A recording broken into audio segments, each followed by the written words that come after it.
up the Peanut problem because the Lee Sin has certainly been a pick that he hasn't been able to make as many inroads on as he used to in the past. I mean, if you remember back, he had pretty legendary games on the Lee Sin, none more so than when I was over in Brazil. If you remember, he was legendary at like 9 minutes in that matchup.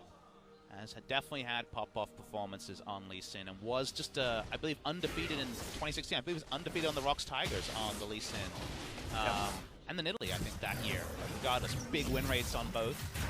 Always been a reliable one for him since that phase onwards, but more recently, been struggling a little bit. Yeah, a little bit of a bygone era. It's depressing to talk about as Ghost and Joker just trying to juke it out here with Ruler in life. Counting some minions as it looks like the Sandbox bottom lane do have priority at the moment. Gotta say, a lot of our legends definitely having a bit of a mare of a time this season so far. Yeah.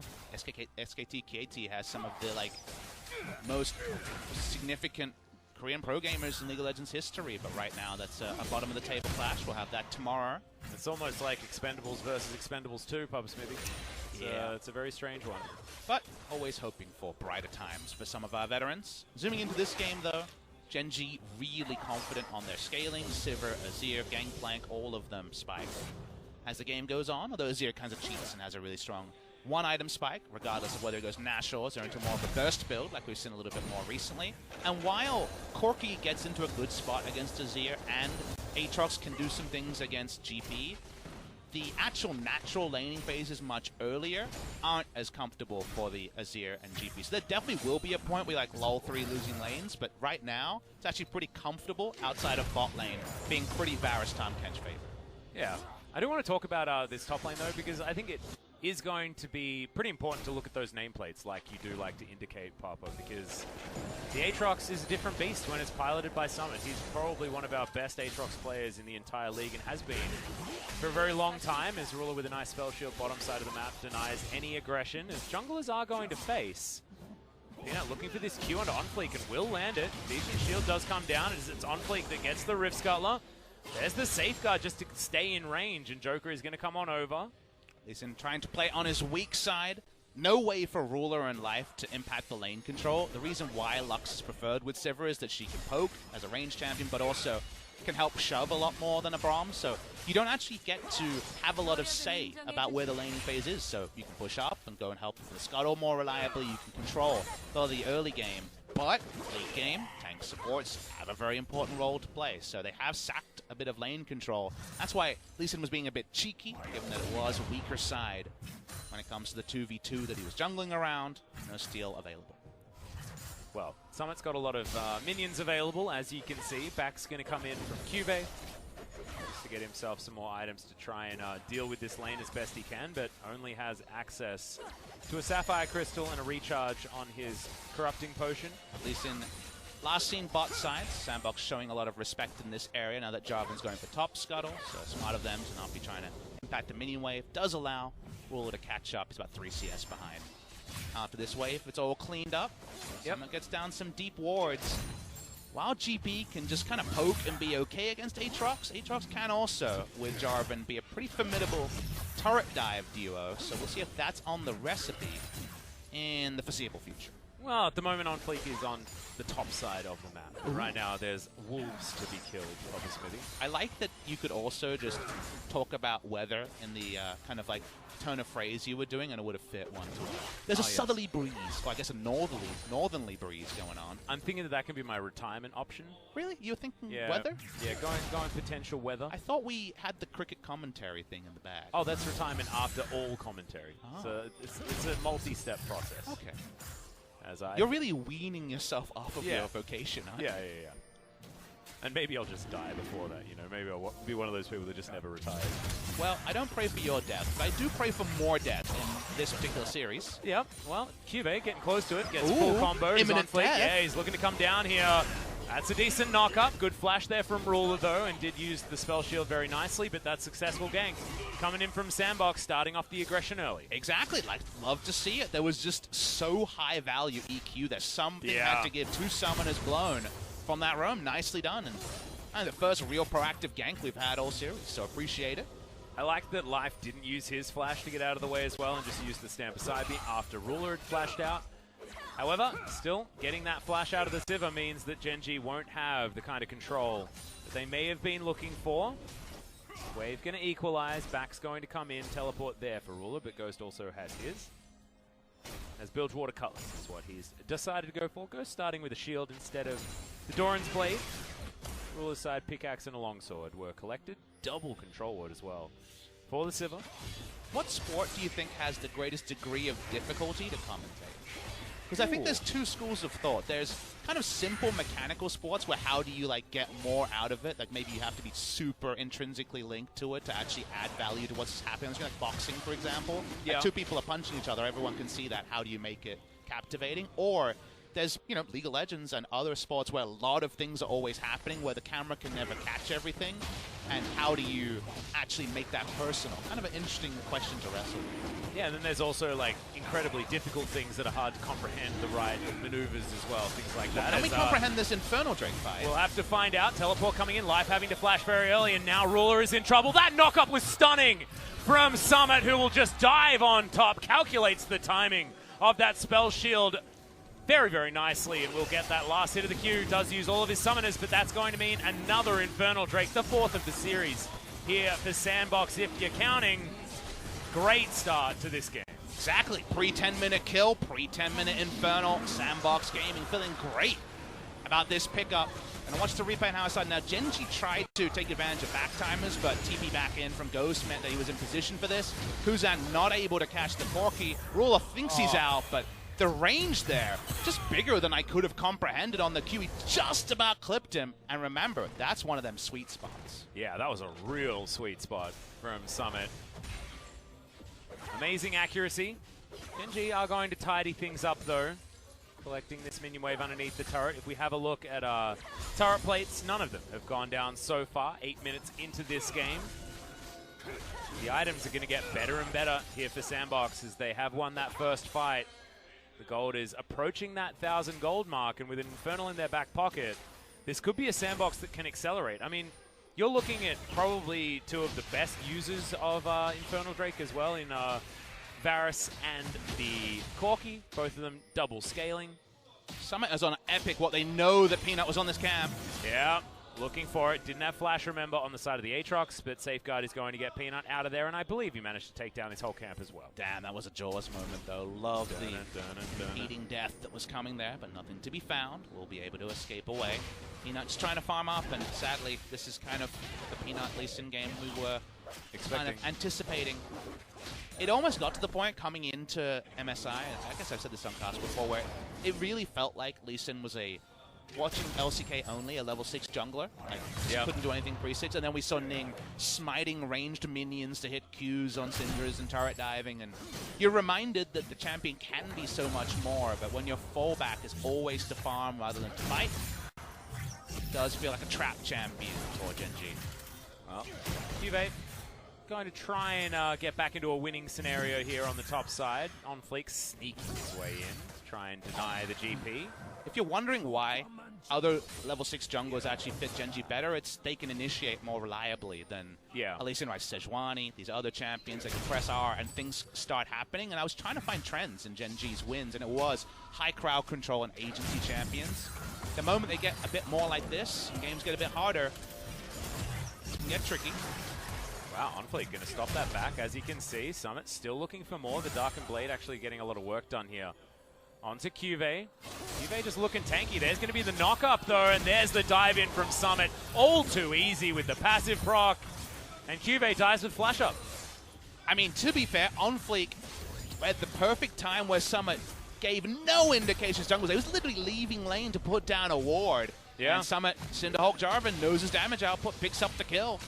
They sucked in Cuve, but they did it really impressively. And the range calculation from Summit as well in the turn back for Umbral, Dash, Q, perfect sweet spot knock-up. Like, that was some amazing stuff there from the jungler and top laner from Sandbox. I mean, we've said sweet spot a lot this broadcast, but it feels oh so good to say. I mean, Aatrox has got three of them on one Summit ability. is giving literally no indication that his jungler is top. I'm always very impressed by it, because that's the intangible where you're just a smarter player, not better at pressing your buttons. options. Yeah, that's the big brain rather than the fast fingers.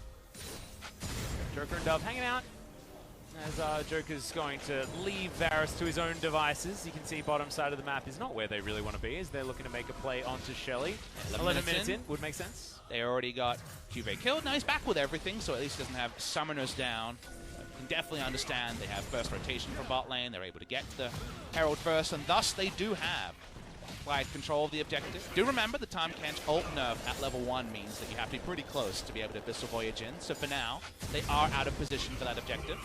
Yep. But will it just be Genji seeding objectives? Seems very likely, but Peanut for now is going to consider his options. He's going to come on over, but you can see the Azir on the wrong side of the lane, and QV is going to be heading back.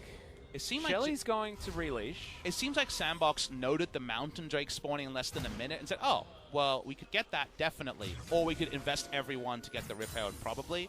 And it seems like they're just going to fall back for the fallback Mountain Drake, given that's pretty high value in how they want to play this game. At some point, they got 280 carries and a tank Jarvan, so Baron threat pretty immense with a Mountain Drake. Yes. Very true. Split push style as well with Summit in side lane could theoretically be an option also. Black Cleaver almost done here for Summit. Just wants to get towards his next CDR item after that, and that first item spike is going to be there for the Aatrox. He's already taken a couple of turret plates, and we'll just make that one. Sorry, that is his second. Just goes down. Told a lie. You know what one of Riot's best things they do in League that people never talk about? What's that? Some of the sound effects are just so on satisfying. The most sounds? famous one for the first 5 years of the game was the Jax thwomp, right, of his third hit. Like, that's always like, oh, music serious. No, do you know what the best one was? The turret plate one is up. Yeah, it does feel very, very nice to hit that turret. Almost feels as good as TPA Mundo landing his trophies. Oh, yes, okay. That is the best sound in any video game, in my opinion. The thwomp still wins in my book. I think Jax is the winner, but damn, the turret plate one. Oh. You're a thwomp, I'm the gong. You know what's the other new one that's Pog? Oh, yeah? The Aurelia getting all the last hits. Oh, that's true, that's true. It's just beautiful. There's a lot of satisfaction when it comes to the sounds. I think that was actually one of the first things that people liked about Teamfight Tactics as well, is that a lot of that sound TP's coming in deep here. They're actually trying to catch Joker and Ghost. Yep, On the Hunt does come down. This is the gank potential that they have available to them. The bounce house is in all too easy from Genji. They were capable of this in game number 1 and never did it. But this time around, they're able to land it. QV doesn't have his ult now, top side of the map, but who cares? He's got 2 assists. That was some beautiful sweeping from Kuzan. He makes the play just like he was trying to on the LeBlanc in game number 1 and takes out the trash, it felt like, with that sweep. Sweeps him straight into the turret, and the gleeful hands of Ruler. Really nicely done, and it punishes the Varus Tahm Kench push potential and the safety implied by the Tahm Kench. Yep, no flash option there Watch either. The sweep here. Oh, just taking out the trash. Beautiful stuff from Kuzan. And Joker just had no time to effectively devour, because what, he devours and then the Varus just comes with him? Just, it's not exactly what you want to be seeing here, but Sandbox with that play on the bottom side of the map now used for Genji, they will be able to take down Shelly. You show a replay of that to your mom and she says, that's a chore well done. Yeah, exactly. If you're going to do it right, says Genji. And to be fair, they don't do that much, so. Yeah, that is certainly a Sunday where you're making your mum proud. QV's got himself some barrels set up here on the top side, and there are no more turret plates, so at least he's denied Summit from smacking down his turrets too much, as you saw. Not exactly the most damage done in this early game. Sandbox had a bit of an advantage in. Oh, the Birdman's coming back. He's looking for more. Damn. Cute little ward down there from Sandbox, though, as Summit is still being very aggressive. On Fleek will turn up, but Control Ward is going to give away his position. And yes, he may not actually be too worried about this one. Minions are going to be going down, but a fresh wave is going to turn up. Peanut's bottom side, they know this. They're going for it. Yep, they're looking for it. World Ender has been popped as Summit just holds on to the aggro, and that was too easy. QV did invest the flash, but without the Cannon Barrage, he wasn't outplaying that one. Very much knowing Peanut's bot side means ease for Sandbox to make this play is 100% information, so they know it can't be counter ganked. They know that they can just go and take the right aggro and get the kill, and it's just one of those high positive plays from Sandbox, and unfortunately the answering play from Genji is nothing. Yep, the percentage play from Sandbox most definitely, and this is what Genji have ran into as issues, especially in spring season, was having people make proactive plays against them and then just not really doing anything as a response. Well, what did League of Legends evolve into? Okay, you got something, but what are you going to take as a loss on the other side of the map? And it's always, oh, you got a kill, but what objective did you get? Getting one kill no longer was enough. But unfortunately, Gen.G do end up giving things and trying to defend for future things. And if you just take all the turret plates and all the other objectives that now exist as a counterpoint, then often you get huge gold leads, which could just be the way for Sandbox. They're jamming the Rift Herald, but do notice the timer. It is 16:25. Yeah, so not going to be getting any plates with this one, but Shelly will get a charge off onto this outer turret and could get some more pressure down here for Sandbox. Oh, if you take the mid lane, outer turret's so big for map control on that Baron play with the Mountain Infernal we talked about, Atlas. Yep, not to mention the fact that Dove can augment this push very effectively. I mean, if another minion wave heads towards this turret, he's got Trinity Force. He can smack that one down very, very quickly. So that is a to be continued that Sandbox have left there in the mid lane. Ghost setting up. On Fleek is here now to try and protect. And he's going to see whether they go for one of those plays yet again. He's backing up his bot lane. Remember, in this similar spot, this is where Kuzan came through and flew through and got the double. So, yep, on Fleek just in counter gang territory. They have no deep wards and no idea on where Lee Sin is. Now, they probably know that all of Lee Sin's camps are down, so bot side play is very likely. Sandbox just want to get what seems to be owed to them, which is another objective bot side to be the Mountain Drake and the bot lane outer turret. And then we're talking double Mountain Infernal and the Atlas color special, those quirky power spikes. First couple are in, the next one on the way. Yep, this is a huge one in the Sork Boots Trinity Force. That's the big first one, but then it just keeps coming in thick and fast. Papa Smithy, get an Infinity Edge, get a Rapid Fire Cannon, all of it. Every completion is feeling good. And in these games where Lee Sin is red, the answering play for him is so much harder than for Sejuani. Because if Lee Sin shows up second and someone's taking out most of their health bar, can't really do anything. The turret guys are a lot more situational based on flashes being up and down respectively. TP's coming in defensively here. Sandbox definitely not giving up a Mountain Drake without a fight. Yeah, it's Summit getting down here as quickly as he possibly can. He can World Ender to start this one off. This is a 3-0-0 Aatrox that just really wants to spread his power around. You can see they are throwing their weight into this one. Infernal Chains lands, but Shifting Sands is going to be there for Kuzan to get himself to safety. But Gen.G is split. Can the Pigeon Man swoop in and create magic here on the side of Gen.G as Dove is pressuring them by activating...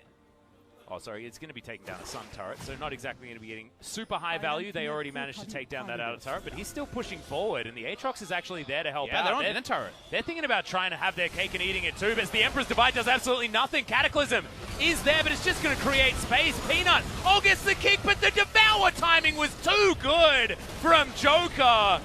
They're still looking for the inner turret, and the Gangplank went back to try and deny. Mountain Drake's going to go back into the pit, and Sandbox is just going to be able to start this one up again. It's been some sweet science by Sandbox, on point in so many different ways on the map and in the micro interactions. They get Kuzan, they get out, they push up mid lane. Suddenly, they've just had their lunch. You know, they've just absolutely eaten Gen.G's lunch, and all Ruler can do is push outer turret and bot lane and back off. So we watched the replay here, and it's very crisp from Sandbox. The moment Gen.G realizes only 3, Kuzan looks, gets the bash, but I love the re-engage timing from on Fleek, and then you're watching for Peanut, goes for the kick flash and devoured out of the air.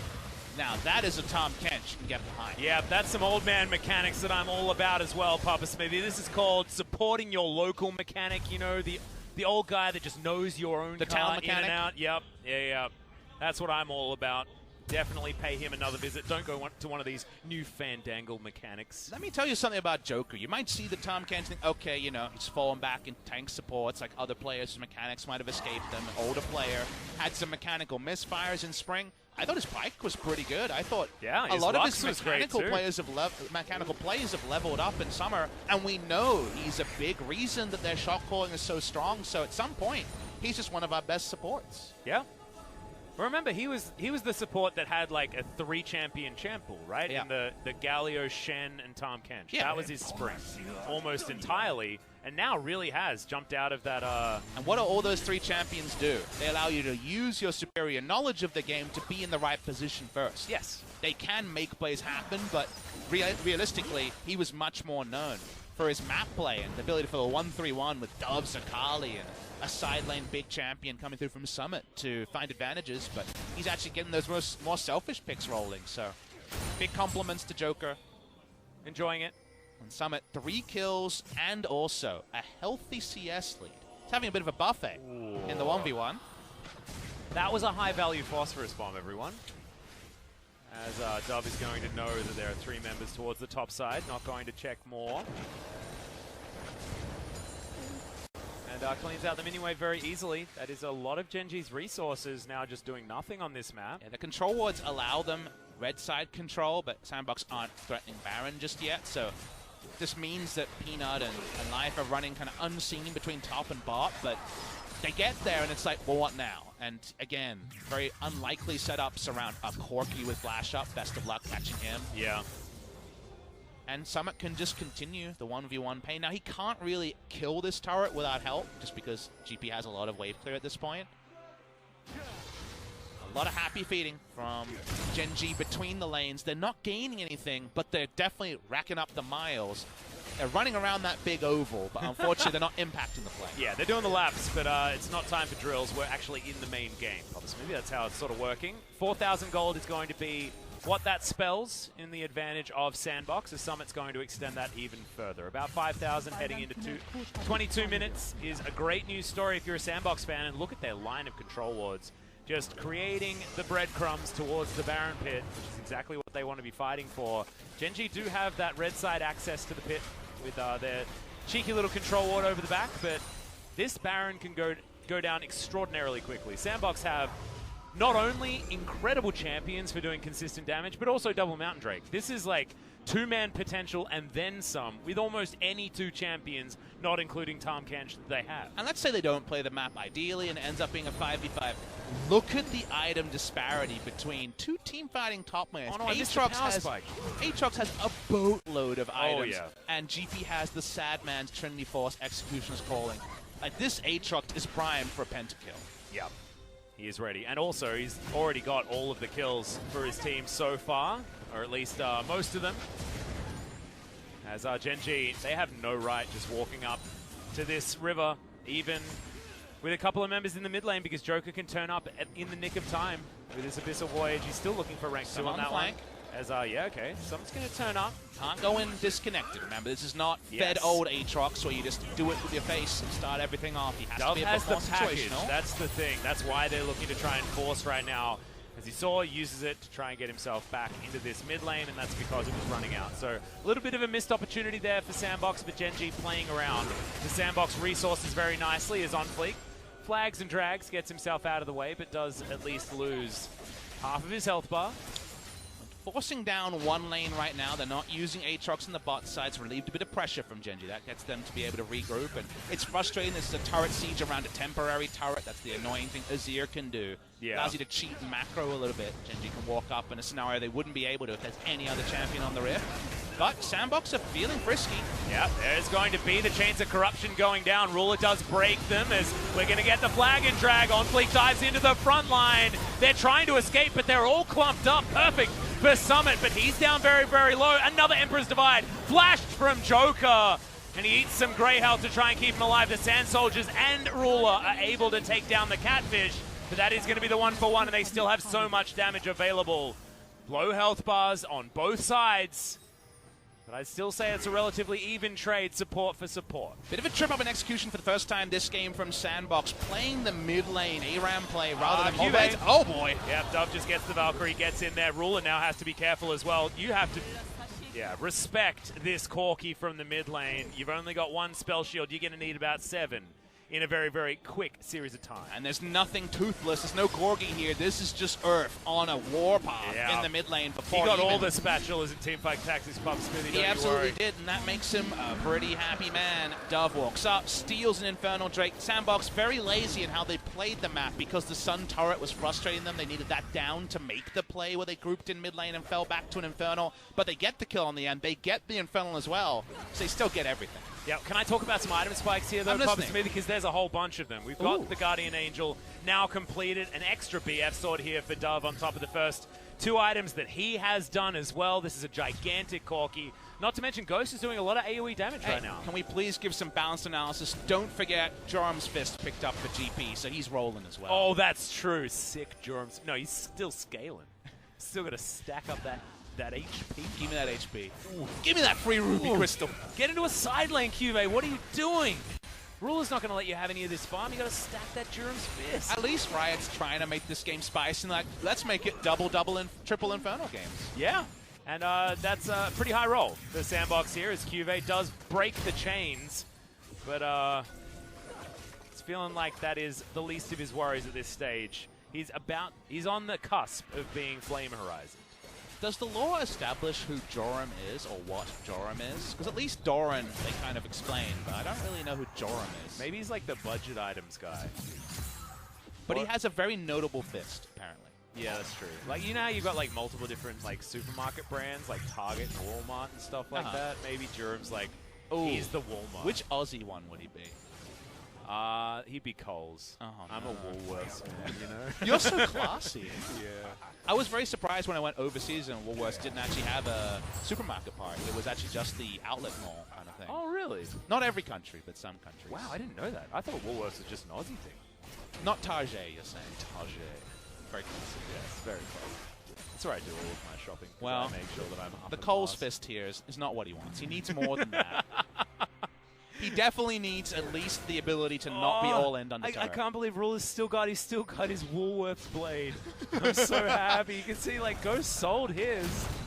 Oh boy. Sad. Well, Summit's got real items. He's been going. There's no thrift shopping going on there. He's No. real He's designer. He's designer only right here for this guy. He's going to land from Peanut. He's thinking about trying to go for some sort of play. His Ghost is going to go wide on the Chains of Corruption. Doesn't matter though. As Sandbox are able to just get the pressure in there. Speaking of pressure, QV has to leave as Peanut's still looking for more. But Summit's really deep. Yeah, he's actually looking to try and go in here as the flash comes down from Peanut. Will land that Q once again, but yeah, real deep is almost an understatement right now as they're just going to have to say goodbye to a lot of gold in that bounty, and Kuzan picks it all up. There's a say your death moment. Summit got too greedy. Thought he was playing a 1v1, and given how this game had gone, you could understand it, but was too far gone. With no flash on the top side, Genji get 40 seconds of relatively serene normalcy, and yet, what can it realistically achieve? They're still very afraid of face-checking the Corki, face-checking even the Jarvan, so it doesn't even get them much Baron vision. Well, in fact, Sandbox still have 3 men around the area. They're going to be able to comfortably clear out vision. As Peanut might get knocked up here, Blade of the Rune King comes down, he's been slowed. They're looking for the piercing arrow, but it's not going to proc too much. Not enough blighted quiver stacks, and I don't think the W is available. Pretty greedy. I mean, it's 5v4, so it feels weird to say greedy, but you definitely want your Braum back up when you go to war. We're going to watch the replay of how QV took a uncomfortable amount of damage. That was just a full rotation, almost straight up killing him. Yep, infernally chained. It feels real bad. But bad. at that point, the problem they have is that Ghost is out of Chain of Corruption range, so the moment that Peanut walks over, there's no chance that Summit can live. And the direction that Summit went as well. I mean, he was committed into trying some sort of re-engage, but just wasn't going to happen there. Not sure what would have happened, but benefit of hindsight is, of course, there, and now Sandbox are able to reset, and they still have a 6,000 gold lead. No harm, no foul. And you know what's another no harm, no foul thing? What's that? Sometimes when we talk up brands or play down brands, I'm always like, no, hold on. Like, they might sponsor us. We've got no worries about Coles coming to Korea, so we're serene here. Really? Yeah. Aw, I was hoping I could pop down to me local Coles. I'm just saying you can badmouth them and not worry about them sponsoring us. But what if we do an event in Australia? No, I hope it's not Sorry, we can't have that Atlas guy. I got it in my contract, no Coles. Oh, really? Yeah. Oh, damn, you're going to get all those pre-prepared Woolworths lunches. Dream. Speaking of the dream, another Chains of Corruption comes down, but Peanut is going to go into stasis. They're going to try and focus him as Ghost grabs that kill. Ruler is put into the baby cage, but escapes with his flash. And now Genji have grouped. They're looking for the fight, but Cannon Barrage is going to deny anything, and Sandbox are just going to disengage. It's top laner traded for the jungler. And 1-for-1s are actually fine for Genji. They're on the red side. They can defend Baron really easily. The only thing that works against them is Infernal being up. Life putting up the door. Trying to hold the line here for Genji. They don't want to give away any free Infernal access, but right now it seems like they're choosing between two bad options. Yep, Dove now, he was looking to just get some control around the area, but the Infernal Drake is now going to get started on Fleek. It's already in this Dragon Pit. And as you can see, Sandbox is trying to defend this one. This will be another 3 Infernals. Good lord. That's just 5 Drakes that are all great. Probably the perfect array of dragons that you can get, and then an Inferno. Gonna watch the replay here. The kick from Peanut actually ended up being super high value because on the top side, it keeps Corki out of the kind of AoE Wombo Fest in the mid. And even though Jarvan and Aatrox are way stronger than the reverse champions on the side of Gen G, with Corki not there, health bar advantage through the Braum just being able to block damage is very straightforward for them. So it does mean the game rolls on to once again post 30 minutes with it not being fully decided. 5,000 gold lead to Sandbox. The 3 Infernals means a way bigger lead for Sandbox because of the efficiency of those items, and yet Sivir starts adding extra BF sword items. A Banshee Veil is done. There's still a perfect fight if Kuzan can initiate. Oh, absolutely. And you can never count out Ruler in the late game as he does use the On the Hunt. They're in trouble, though, as Sandbox may have found their fight. Chains of Corruption once again is going to land as the Braum is just picked off and destroyed. Gen G, blink and you'll miss it in a lot of these fights. They just lose members so fast. Frontline difference there. Jarvan able to tank it out. Peanut looking to stop the back, and OnFlake will have to be a little bit more honest about his push. Yeah. Life goes down. He's going to be out of the fight for a long time. No Unsealed Spellbook, Teleport, or Abyssal Voyages for this Braum. Sandbox, it's on the menu. Start up this Baron. Here we go. Yep, double Mountain Drake, triple Infernal. Sandbox just want to continue fighting. And it's a 4 versus 5. Gen G, desperation mode right here as OnFlake's going to be able to help take it down. It's in fact the Varus that locks it up as Ruler. He's on vision. Cuvee also, though. Steric's Gauge is going to be in there. But, damn, even the Coles item upgrades aren't enough. Honestly, Gen G's defense was a very practiced 4v5, try to stop Baron, but it doesn't work against 3 Infernals and 2 Mountains way faster than they're ready for. Gonna watch the replay, and this time the Corki is fighting around the area that the Cataclysm set up in the middle of the fight. Someone had to die, ended up being life. And then the Baron speed meant that Gen G's defense on paper was good, but ended up being too late because triple Infernal, double Mountain, goodbye to the Purple Worm. Well, gonna have a look at some of these AD numbers as well. I mean, almost 500 for Summit, who's just going to chase after Kuzan. We've already had the Abyssal Voyage into the backline. This is over. Dove dead before his Sand Soldiers even came out from the grave. They're trying to sweep the floor, but there's no trash here anymore, Papa Smithy. This is some really strong members of Sandbox, augmented by so many dragons. Even though Gen G did their chores, they're not going to get to play Nintendo today. They're done. It feels like Sandbox Gaming should close at 2-0 on this push. Yeah, it's unfortunate after game number 1 was so back and forth. This one felt like it has been concluded for a little while. A much better performance as OnFlake dives on top of the backline once again. The team fights are still good as they were trying desperately to find anything, but Life, he's going to go down as well. Summit has been the tale of this game. The Aatrox getting too big too early. The Nexus will follow suit from game 1.